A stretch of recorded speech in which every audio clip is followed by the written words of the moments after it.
Didn't have as many billable hours as I thought I'd have. The life of an entrepreneur and a self and a personal businessman, A a lot. business owner. As you can see, I haven't had enough coffee for this show yet. Oh dear. Crash and burn in the first 20 seconds. So I Crash and did get my burn. decaf though, hoping that there'd be something lurking in it that was good for me. Is it oat milk? No, it's a decaf Americano. So is an Americano a shot of espresso and a coffee? It's a shot of espresso and a bunch of water. Why don't they just call it bitch espresso? Well, Oh, I guess because a that is lot of people would be Americano, isn't it? offended by that and not order it. I guess But they actually, secretly say that about me when I order it. It's I like, think that's why they call it Americano. The Italians are all fucking Americanos. right. I could take a great coffee and fuck it up. So the proper thing to have would be just a cup of espresso, right? Right. I'll just have an espresso. There you Actually, go. what I really like the most is an espresso because I'm verbose and I like to express myself. Oh, Americano, motherfucker! As usual, Greg is late to the game and angry. Although we made it past 1 And I minute and he wonder hasn't why I said don't have anything any dark yet. dates. Say that again. And I wonder why I don't have any dates. Yeah. Ooh, speaking of which, Yeah. I went to a party on Wednesday, which was a Dia de los Muertos party. Awesome. And I think I technically broke my diet because we brought bacon wrapped dates Oh my God. Yeah, you broke and your salad. diet. We counterbalanced that with a kale Caesar salad with gluten-free croutons. There was all kinds of stuff there that I didn't eat, but I was like, after I made them, I'm like, I gotta have one.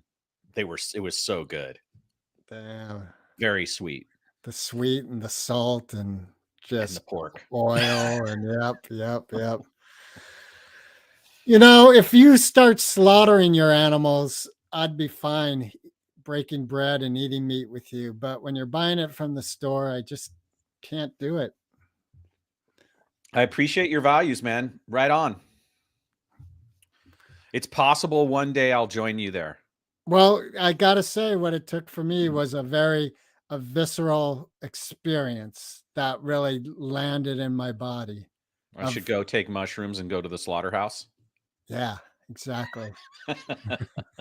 Happy New Year! That's the title you can put on this week's podcast, Mushrooms at the Slaughterhouse. Okay. That'll make people want to watch That it for sounds like sure. a People song. will definitely want to watch it then. Will want to listen to it then. Clickbait. Hey, don't we have an episode called "This Is Clickbait"? If we don't, we should. Yeah, We'll I do think our that next. second one Oh, was. see, I don't remember 2 back, so we might end up doing the same podcast over and over a couple times. I think we Wouldn't it have. be funny if, like, every Christmas you had the same experience as you did last year? That might. Ooh, And I there was was about to say no something, and there I'm was like, I'm not no going to say that. wait, there was no biological ramifications other than that 24-hour period. It was 8 hours and an overnight in the hospital. Okay, 8 So hours. technically, it was 8 hours of what? What did What, you you say? mean all of a sudden, like, on the 9th hour, you started remembering Well, it was your like a gradual kind of waking up, and so from my perspective, I have my memory of how that started to happen, but Kathy has a different memory because it started a little bit before that. So like the window at first, it was like every 3 minutes I'd forget everything in the short term. Like I still knew who I was and where I right, was born and how to sing Kathy and Christmas right. songs and stuff like that. But I think before I can remember anything, there was time where my memory, that period of time got longer. Right.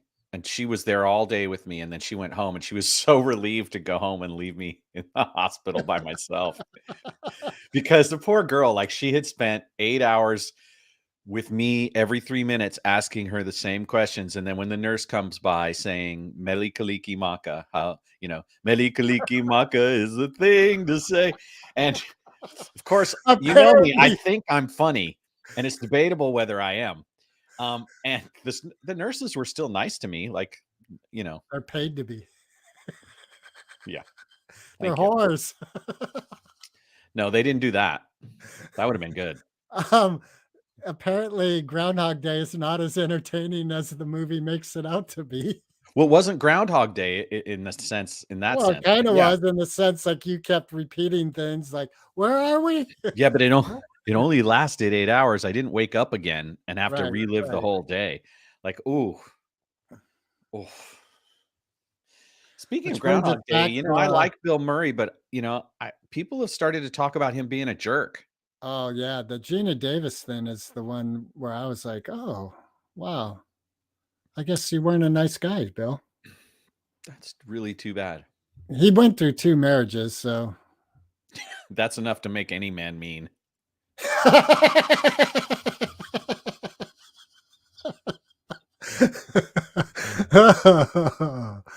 Oh, this is the dating game episode. Yeah. Misogyny and irony live together in perfect harmony. Misogyny and harmony. Oh, Lord. Oh, Lord, won't you buy me? Hey, so you plastic love doll. A plastic love doll. That would be painful. Yeah. A rubber love doll. Oy, nothing says I love you like rubber. or latex. Latex and whips. All right. Well, we're 7 minutes in and we finally ran it into the ground. Everybody. We've managed to piss off everyone. If you're still listening, you should probably get a life. Oh, dear, thanks. Wow. Way to support our podcast, Don Marcos. Damn. I named myself Don Marcos today because I spent this week watching the entire Godfather trilogy. Ah! When I heard about the Francis Ford Coppola's recut of the third one, I was like, I can barely remember the first 2. I really need to see it all before I watch that so that I can really absorb the way he re-put it together and get a sense of it. And I was so glad I did. I had a professional reason too, which is that, I'm a coach, right? And one of my clients really loves the Godfather series, and he mentions it, and some of his behavioral patterns are somewhat modeled after mafioso types. And so it was part research and part, just entertainment for myself. And I was fascinated by the first one. Of course, is a brilliant work of art. I mean, anytime you got Marlon Brando, you're doing pretty good, or at least most times, until what was that one about the island of Dr. Moreau or something? Right. But the cinematography, the use of music, I'm half Italian, so I have this thing about Sicily that I want to know more about. So all of it really appealed to me. And then I wanted to understand the trajectory of Michael Corleone and what it was that motivated him. And it's interesting because the story breaks down to he didn't want to join the family business. Some terrible stuff happened. He got pulled in because he was the only one, really, or he was mad. He got mad and he decided to be the one. I think that's actually a more apt. Well, and his brothers just weren't up for it, Right. The one was a playboy and the other one's just a simple milk toast. Yeah. So he goes through all this success, quote unquote, mafia type success, and he manages to keep the family out of the drug trade in New York. Like, I think that's the one redeeming thing about it. It's like, well, we might deal with prostitution and gambling and murder, but we draw the line at drugs, which is kind of silly. But ultimately, it was very, very interesting to watch because the style of cutting, of course, is that old 20th century style editing. Yeah, it And plays out, scenes play out a little on her. yeah, and the third film was horrible when I watched it the first couple of times I watched it. I really Yeah. wanted to like it. And the new cut is a work of art. It's It better. I don't know. well, It's not as it's a it's not work as of art. It's a work of art. The whole way that the it opera is a yes, subtext of that is true. everything, Yes, yes, and yes. all of the way the music cues come in and the cinematography, Pacino plays it great. Yeah, it made sense. It was a good movie. Yeah. Yeah. So I spent a lot of time late at night watching The Godfather.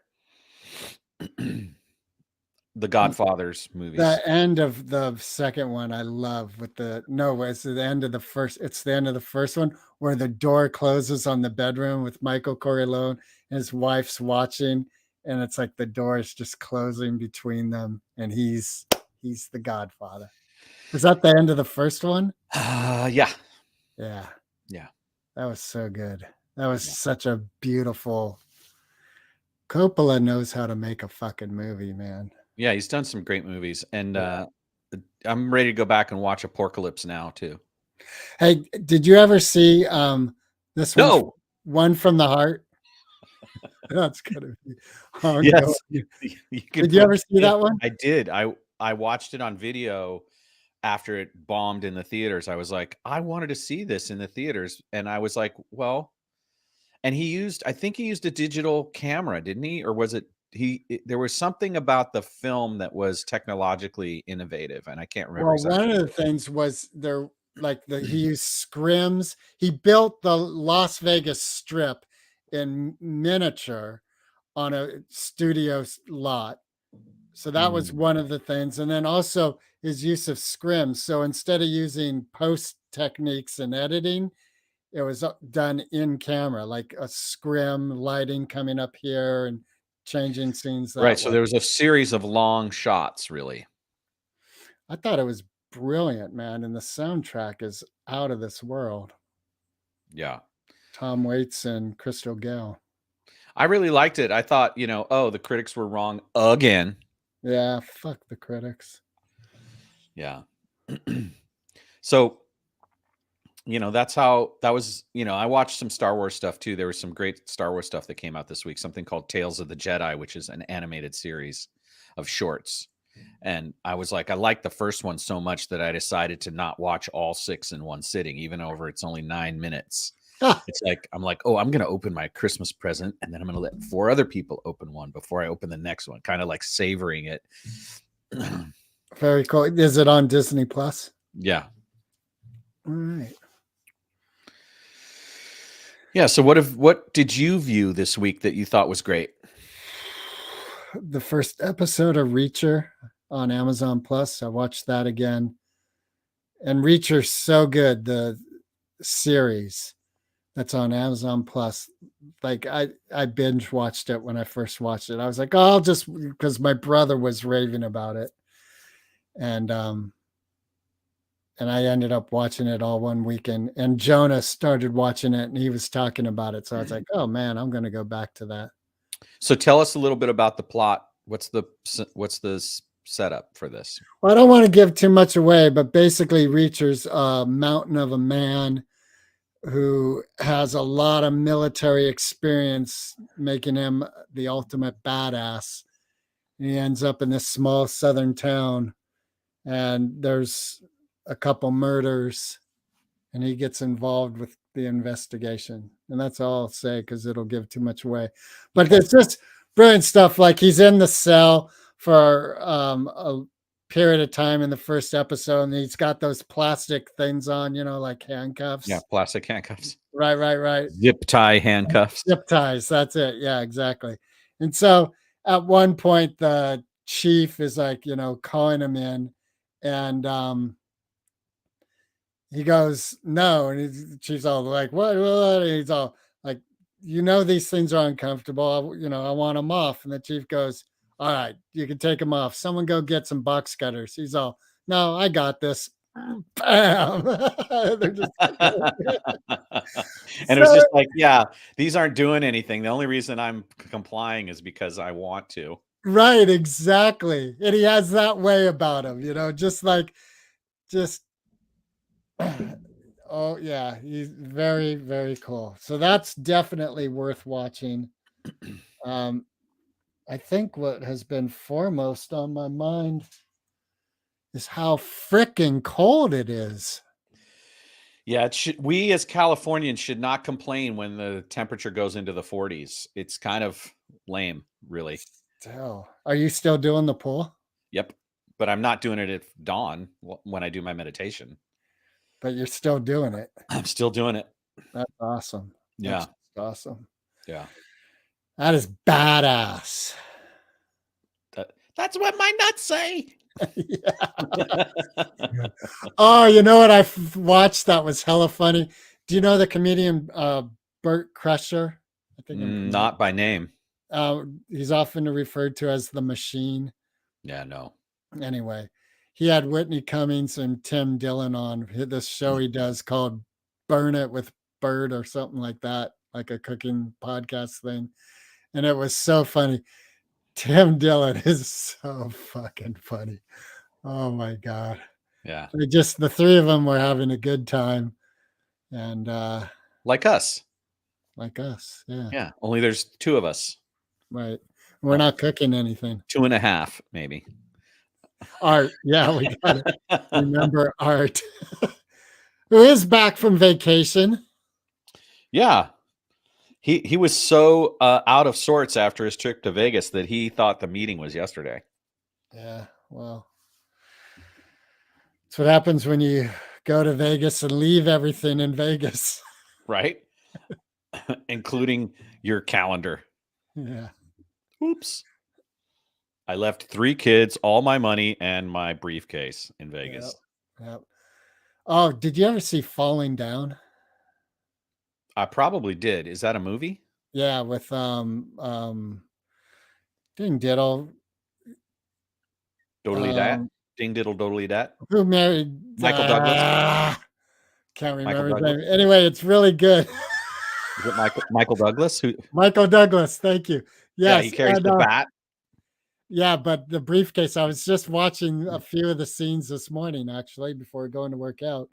And that scene in the empty lot where the Chicano gangsters come up and tell him he's got to get off their lot. And he tries to, and then he has a bat. Yeah, and it's a good movie. Yeah. What is it about it that really appeals to you? How this character can think they're on the right side of everything and they're not.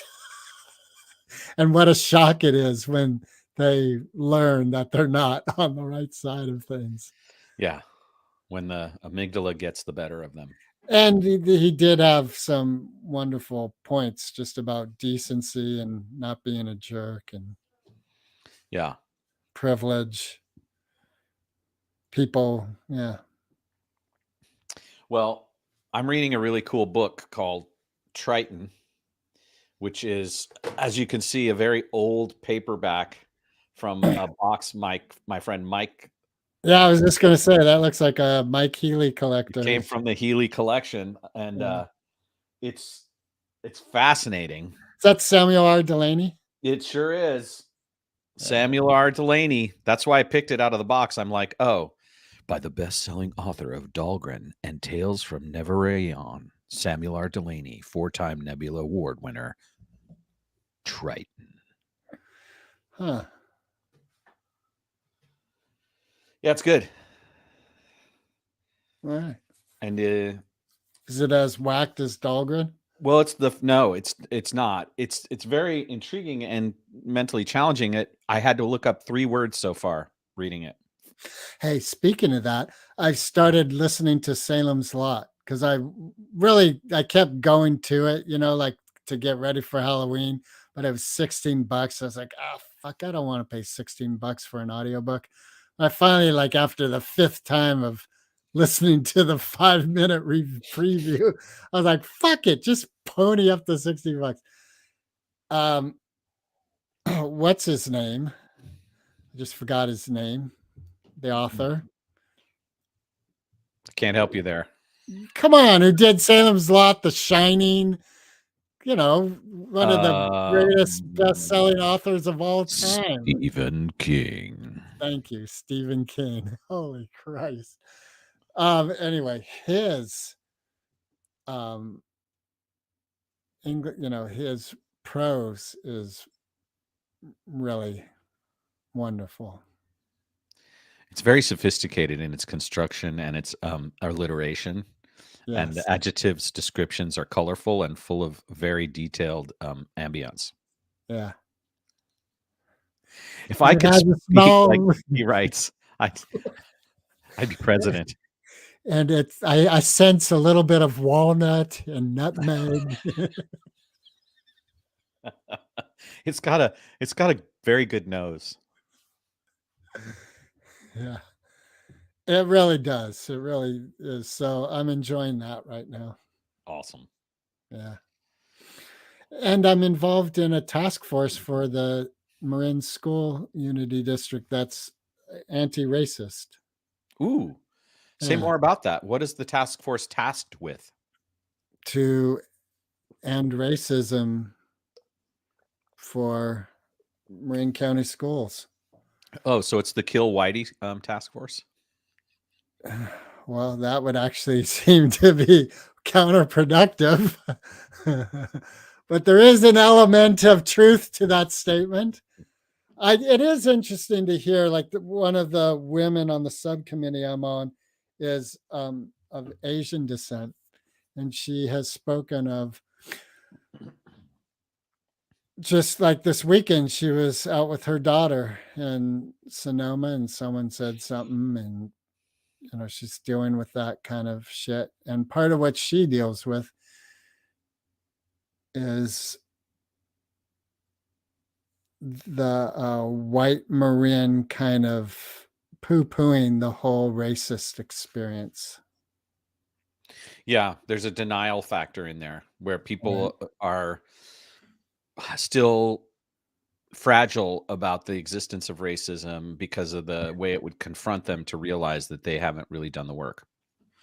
Right. And then if they're confronted, then there's the whole like, you made me feel bad and I don't want that. So, Now I have to go home to my house and watch Netflix with some wine just to recover. no, it's more like you got to stop that. You got to stop telling the truth because it makes me feel bad. So besides this person that you're on this subcommittee with, what's the makeup of the group? There are, well, what's super cool is there's some students involved and they have a very prominent voice in the whole task force purposefully. There's two women who are heading the whole thing. One's from like in charge of the school district, I think. And the other one is a woman of color.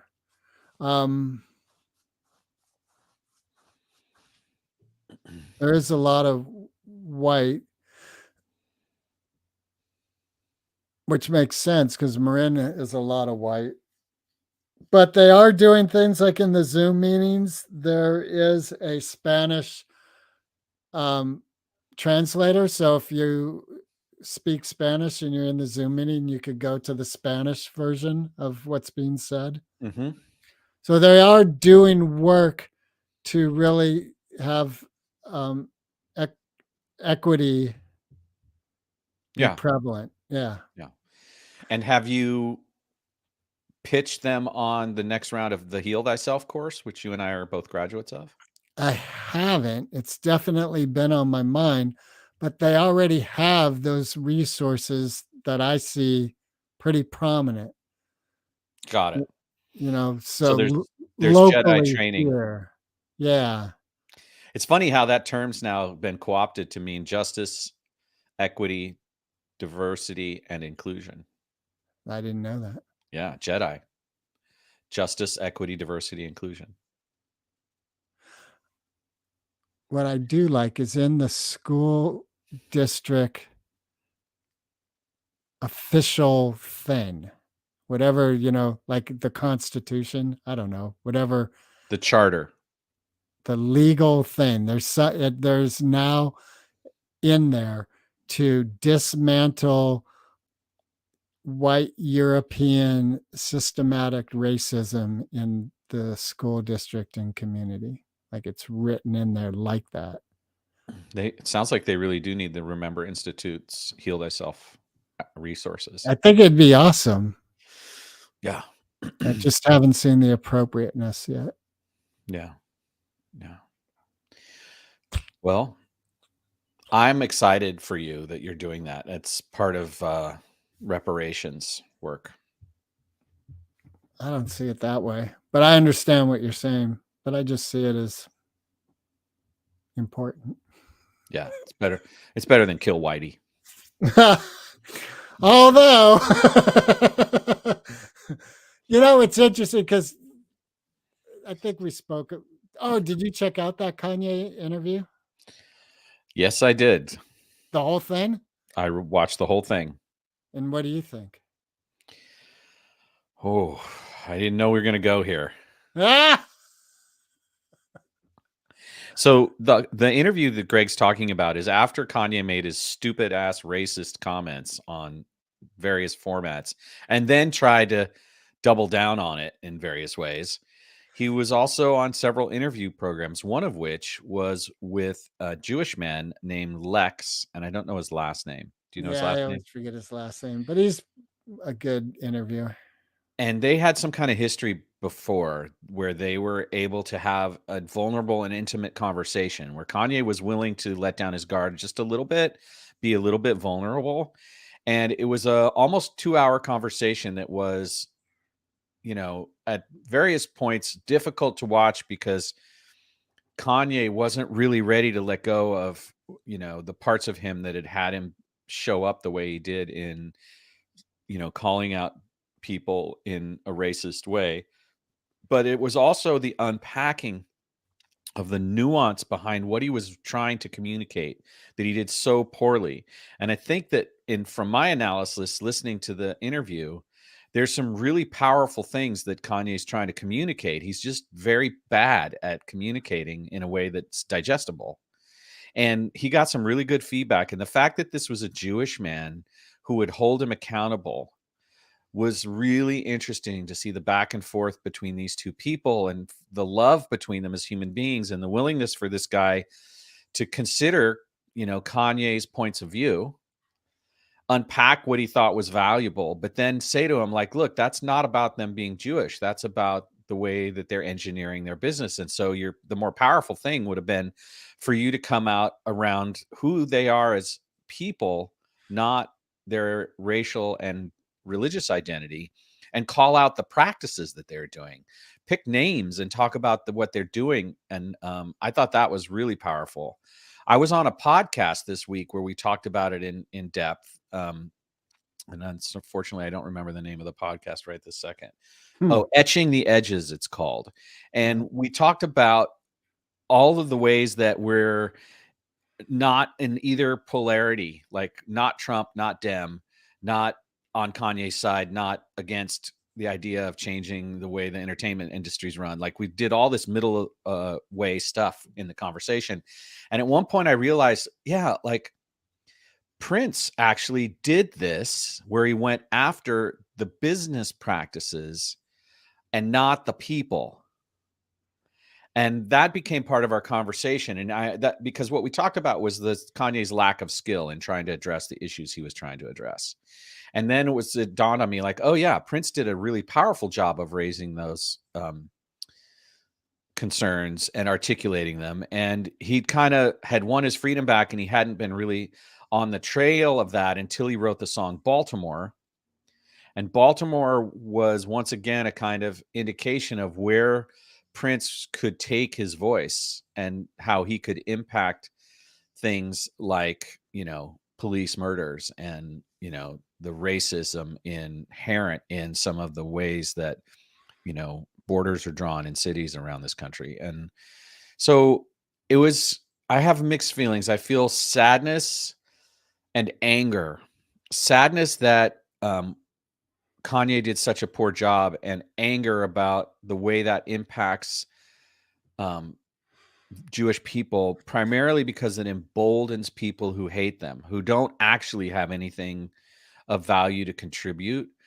And we've seen an uptick, a huge uptick in the kind of boldness of anti-Semitic violence and threats of violence. And that's really the impact that Kanye didn't realize he was going to have when he did that. And that, I think that's important to recognize, no matter how much I appreciated his explanation after the fact. And I actually connected with what he was trying to say that had value.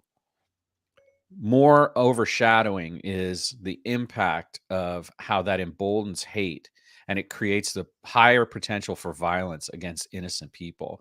And the Jewish people have been persecuted enough, and we need to deal with the issues that underlie the problems in our society and the way that people treat each other in more direct ways and less about their political or religious identity.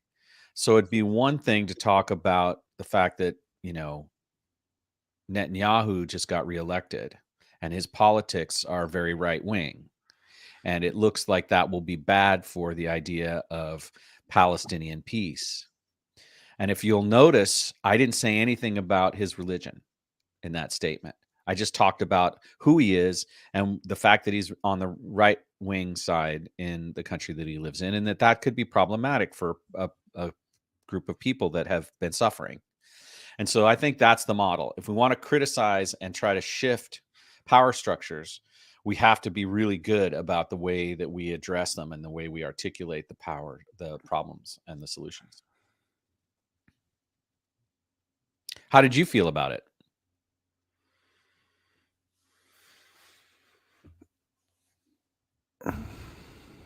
Well, I think like you. The first 10 minutes were a train wreck. Kanye's all over the place. But like you said, it's almost 2 hours. It's an hour something. And he is saying some really vital points. And the whole thing with the Jewish thing, what I heard him saying, well, one, he was angry because he had Jewish managers and lawyers that he felt fucked him over, that weren't really holding his best interests to heart, which is what they were hired to do.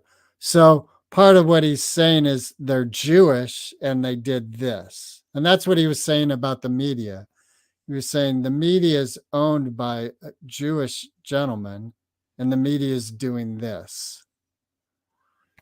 So I agree with you. What you said that has brought light to my consciousness is by calling out a fact, they're Jewish, is actually muddying the water because it has nothing to do with the way that individual acted. That individual acted poorly, and that's what the light should be shined on, because it's an individual choice. And so I was really glad to have listened to it, because from what I was hearing amongst the noise of media was Kanye's off his rocker. He's a fucking nut job. He's at it again. And when I listened to the hour and a half, I was like, actually, that I hear a very intelligent man, definitely human, but he had some really intelligent points. And it kind of reminded me of way back when I was hearing all this shit about Reverend Farrakhan. So I decided to go see him. And my experience after that was, what I heard was a man talking about peace. That's my experience. And then from one of my friends said, well, behind closed doors, there's a different thing going on. I said, well, I'm not behind those doors. All I have is my personal experience. And my personal experience was I was hearing a man who was about peace.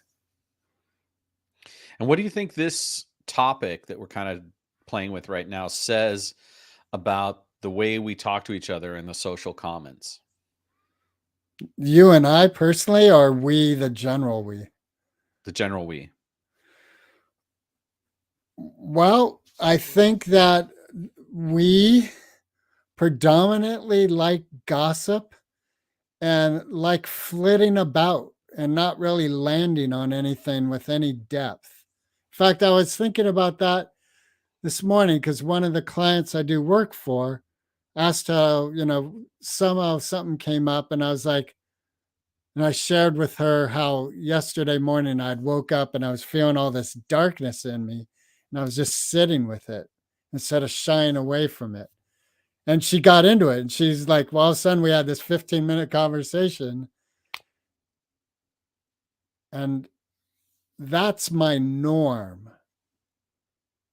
But it doesn't seem to be the norm for a lot of the people I interact with. They're more prone to talk about a news headline and something like I heard yesterday about stress, that if you can't do anything about it, let it go. And if you can do something about it, do something. So, like all these media headlines, like what's his name's going to use dirty nuclear bombs because he's losing the Ukraine war. What can I do about it? Nothing right now, physically. And if I can do something about it, then I should do it. Like if writing a letter is going to do something, do it. But just going around talking about it just creates chaos and mud. And that's the way I think we communicate with each other. So what I heard you say that I connected to was there are some people that are not willing to get into the depth of certain topics and they want to deal with surface. And that the reason that that's true is that it causes stress and a sense of powerlessness. I can't do anything about it, right?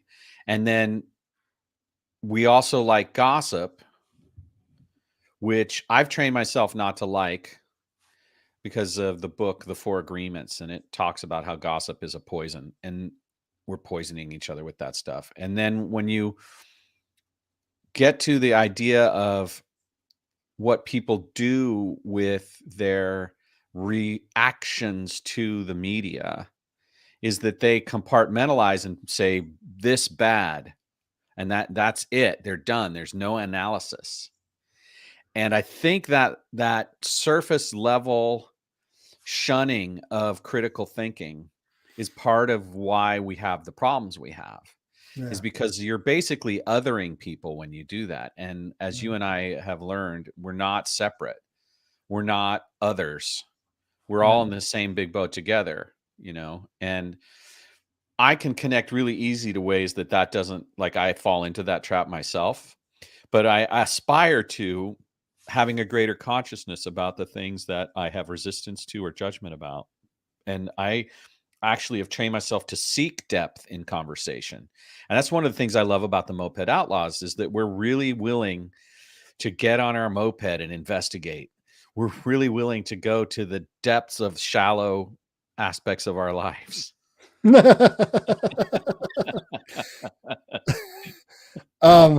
a sense of humor. And and it's really hard to have a sense of humor about the war in Ukraine and that sort of thing.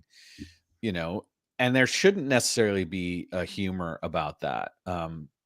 But at the same time, when we're all so busy trying to survive in this economic system that we barely have time to get through, caring for ourselves properly, let alone actually spending time to investigate deeply a subject and learn the nuances of what might appear to be something different, or that we're told should be put in the bad pile. It's no wonder that we don't have the bandwidth to have complex, difficult conversations with people we disagree about.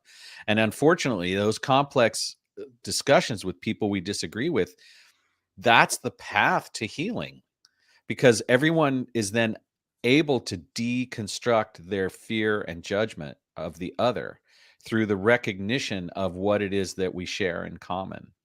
And the great hope of the United States was that we would have a way to do that. The idea that we were all able to worship how we wanted, say what we thought, and vote according to our conscience As long was as we were supposed to. white Protestants. Well, again, the aspiration and what we're trying to do now is to actually bring that to fruition, as opposed to stuck where it was. And there's a lot of people that have vested interests in maintaining the power structure, and so there's this big struggle going on. But what do we do about that? Well, for one thing, one of the most important things is that people need to have something that they can believe has a possibility of being the path forward. There needs to be a vision that's articulated that says this is a way forward. And one of the things that bothers me about negativity and cancel culture is that at every turn, we're snipping the vine of that before it even has a chance to flower, because people are so hung up on cancel culture and othering people, and that'll never work, and blah, blah, blah. And so then it becomes the self-fulfilling prophecy. Maybe cancel culture is the vine that's growing. Well, in some ways, sure. Like, we do have to nip and cut away cancerous attitudes in ourselves and in the body politic, in the commons, the social commons. But if we do it reflexively because someone else told us Right. bad, Right. then we aren't having the conversation. We aren't actually arriving at a healed place. We're just perpetuating the cut and dry mentality of other bad. Like, we could talk about Elon Musk and what he did with Twitter, and it's the same thing. Like, I had a conversation with some friends, and it went bad quickly because I was like, I'm interested to see what he does, and they're like, he's going to let other people talk that we don't want to talk, and I'm like, yeah, we're all supposed to be able to talk. I haven't seen a lot of that. Like, there's a gentleman I follow who's a man of color, and he used to be a teacher, and he's got profound insights. Like, it's like Remember Institute, his thing. He's like on that level. And he was going off about Twitter and how, we knew this here, the racist, we know Elon Musk is a white supremacist, and here come the racist things. Right. Everyone's made up their mind that it's going to be evil, that Elon's Right. evil, and that he's going to let evil voices talk. And I'm like, you know what? Evil voices. I grew up listening to walking the streets of Berkeley and at Sproul Plaza, and there were weird communists and devil worshippers and all kinds of people talked.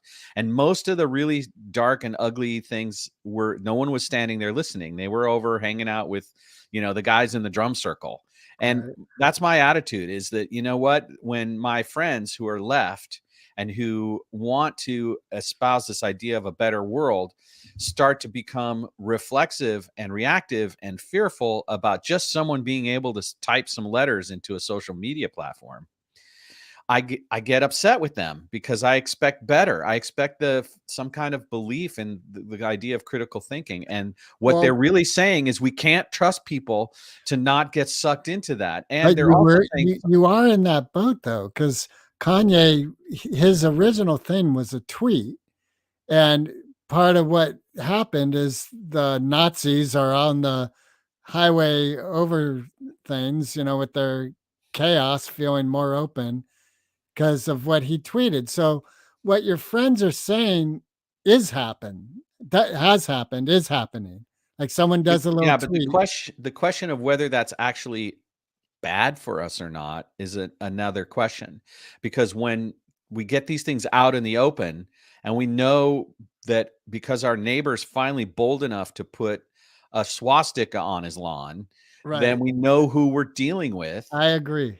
I'm Yeah. cool with that, because I don't want to live in a retracted, compartmentalized, society. I want to live in a brave, open society. And I'm perfectly willing to confront people directly. And so my attitude around Kanye and Elon is that, yeah, if they hadn't done what they're doing, the conversation wouldn't be moving forward in the way that it is. And I think that's ultimately healthy, that we have to we have to put aside our biases and have the difficult conversations, and then arrive at a new consensus on a daily basis. Um, I think laying thousands of people off is a horrific thing to do, right? That's sort of violates the do no harm policy. And it, there's something nefarious about that. That's capitalist ugly in its best form. Well, You I know, think it's capitalism. He spent X amount of money to buy Twitter. He wants his money back. And to do that, he's got to raise the profit of Twitter. And one of the quick ways to do that is you get rid of people. right? Exactly, and that's a problem because getting rid of people, that's 4,000 people. Let's just say times 4. If there's a family of 4 that they're supporting, that's 16,000 people that are paying the cost of him, the billionaire, being able to buy the toy he wants. And I think that's a problem. Like, you know what? He wants to make the blue dot that says you're a legit who you say you are, blue dot, be $8. Like, you know what? Don't fire 4,000 people and tell me that the way that you're going to keep paying those 4,000 people is if I pay $20 a year for my blue dot, and I'm in. Because at that point, like, how many Twitter users are there? Let's just go with, half but a billion. Let's just say 500 million Twitter users, which is probably low. And what's 20 times 500 million? I don't know. But here's the $10 thing. billion.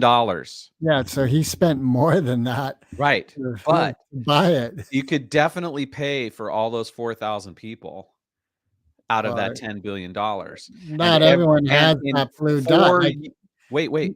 And you in and I don't have 5, that listen, blue let me dot. finish. In 5 years at $10 billion a year, you got all that money back and everybody kept their job. And he wouldn't get that because you and I don't have blue dots. I might have bought one yesterday. No, No, I'm just kidding. You can't buy them yet. you can't buy, and you have to have reason for them. They aren't just bought. Yeah, you can. That's what he's doing.